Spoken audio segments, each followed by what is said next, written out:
Modern Family actress Sofia Vergara is in a legal battle with her former fiancé over the couple's frozen embryos. Their custody battle has gotten headlines and brings up a lot of ethical questions about what to do with hundreds of thousands of frozen embryos sitting in banks across the country. Here to weigh in on the subject is Dr. Rosamond Rhodes, an expert in bioethics. Welcome, doctor. Thank you so much for joining us. Thank you for inviting me. This is a fascinating topic because science seems to be moving faster than the laws here. Is that the case that we're seeing? Well, assisted reproduction has been around for about 30 years or more, so we have gotten used to it. A lot of children are conceived with assistance, and I think we have, for the most part, been handling these situations with our current laws very well.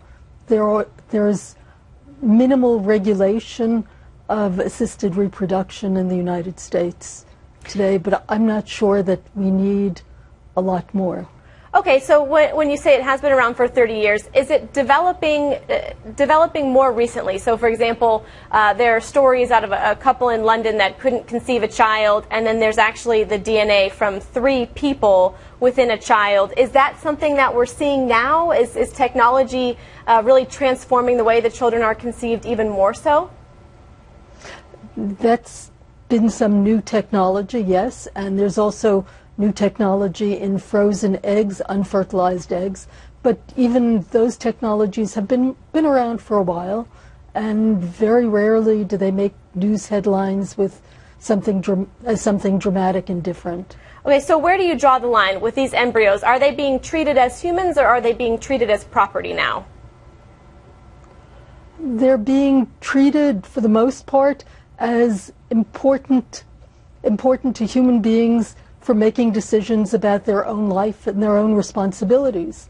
So we think of marriage as undertaking a responsibility, and we think of deciding to have a child as undertaking a responsibility. So I think it's within the human realm, but the eggs themselves, in a sense, they're considered property, and in another sense, they're very, very important to the individuals who produce the embryos. Now, ethically speaking, when couples are at odds, does one side of the couple, does the man or a woman have an upper hand in a type of scenario, let's say, where they're at odds and one of them wants the embryos to be destroyed or not to be used? I think for the most part, we want decisions to go according to what the people have agreed in advance. So like any other thoughtful decision, you should try to think in a forward-looking way and try to envision the kinds of decisions you would want to make, and that would give both parties equal rights over the disposition. They make an agreement, and they honor the agreement that they made about the egg.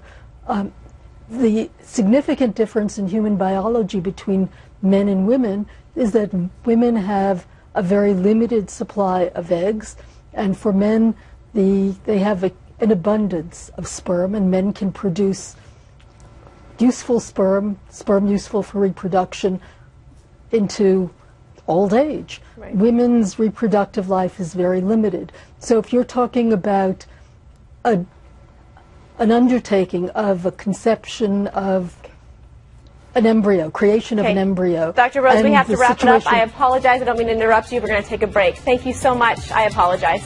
We'll be back more after the break.